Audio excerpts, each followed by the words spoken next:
This is a Forex video quick for the sterling versus US dollar, brought to you by FXDD.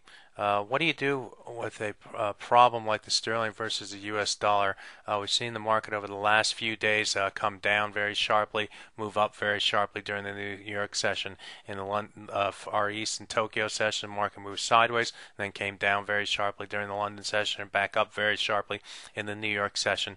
It's hard to trade these markets. It's hard to to have a sense for a directional move. You often get yourself, if you catch a decent level, the risks are that you end up getting in on a poor trade. For instance, buying here against the 200 bar moving average on the dip would have been a great buying opportunity. However, selling at the 38.2% retracement, selling at the 50% retracement, selling at the 61.8% retracement and the 100-hour moving average would not have been such a great idea. As you can see, the market's moved up to the higher side, and I think that's what contributes a lot to the short covering and the moves that we have been seeing, is that people try to anticipate, and rightfully so, I think, that the market is going to continue to trend in a direction.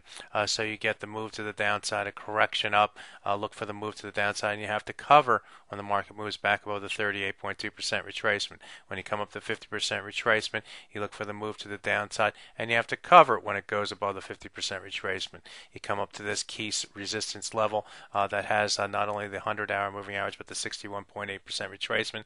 You sell against that level, the market comes down a little bit, and you have to cover when the market goes back. So it's a step-by-step process that causes traders to get out of whack. And that's just what's happening in the sterling versus US dollar. Looking at the market now, support at 152.45, resistance at the high for the day at 152.85. Greg Michaelowski here with the Forex video clip.